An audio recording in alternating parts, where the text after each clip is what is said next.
Sara ang kalyado niyang si Senator Rodante Marcoleta sa PNP General Hospital. Doon nagpalipas ng gabi ang senador matapos arestuhin sa kasong plunder kahapon. Live mula sa TV5 Media Center, nangungun sa balita si News 5 Justice Correspondent Camille Samonte. Camille, una sa lahat, kumusta na si Senator Marcoleta? Gigi, stable o maayos naman ang kondisyon ni Senator Rodante Marcoleta matapos nga siyang maaresto kahapon. Ayon sa PNP Health Service, bandang alas 7:30 ng umaga siya dinalaw ni Vice President Sara Duterte. Tanging mga miyembro ng pamilya at mga abogado lamang ang pinapayagang bumisita sa senador. Gayunman, pinayagan pa rin ng BNP na madalaw siya ni VP Sara. Walang impormasyon kung ano ang napag-usapan ng dalawa. At nananatili nga sa PNP General Hospital itong si Marcoleta matapos dumaing ng paninikip ng dibdib at ultrapresyon matapos siyang arestuhin. Sumailalim na si Marcoleta sa laboratory test pero patuloy pa ring binabantayan itong kanyang blood pressure. Maari daw manatili ang senador sa ospital hanggang bukas dahil under monitoring siya. Pakinggan natin ang pahayag ng PNP. Sa ngayon po,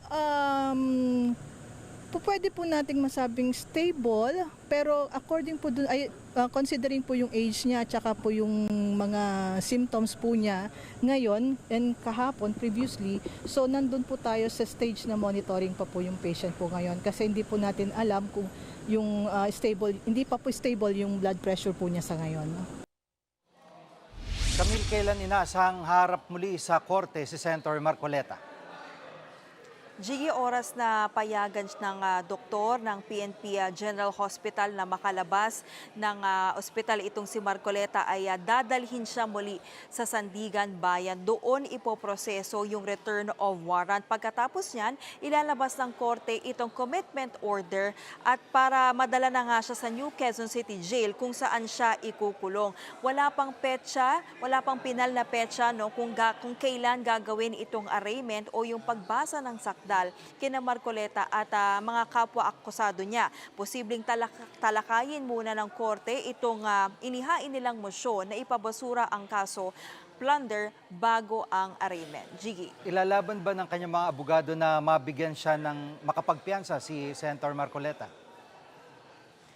Gigi, kahit nga mga non-bailable yung kaso ay isa sa mga legal na remedyo yung pwedeng i-avail ng akusado yung paghahain ng petition for bail. At sa ilalim kasi ng batas, may karapatan ang lahat ng akusado na humiling na makapagpiyansa bago mahatulan sa kaso. Pero titignan ng korte, Gigi, kung malakas ba o hindi ang ebidensya laban sa akusado. Kapag mahina ang ebidensya, may pagkakataong pinapayagan ng korte ang akusado na makapagpiyansa. Gigi? At yung mga kapwa-akusado ni Marcoleta, anong update sa kanila, Camille?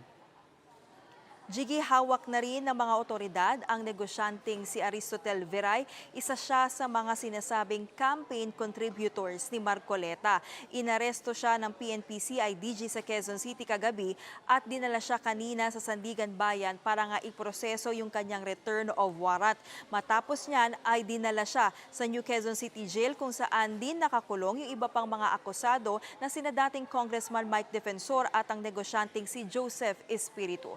Yan muna ang latest, balik sa iyo, Gigi. Yan ang ulat ni Camille Samonte live mula sa TV5 Media Center. Mga kapatid, Gigi Manikad po, pagdating sa mahalagang balita sa loob at labas ng bansa, dapat una sa lahat, mag-follow at mag-subscribe na sa social media pages ng News 5.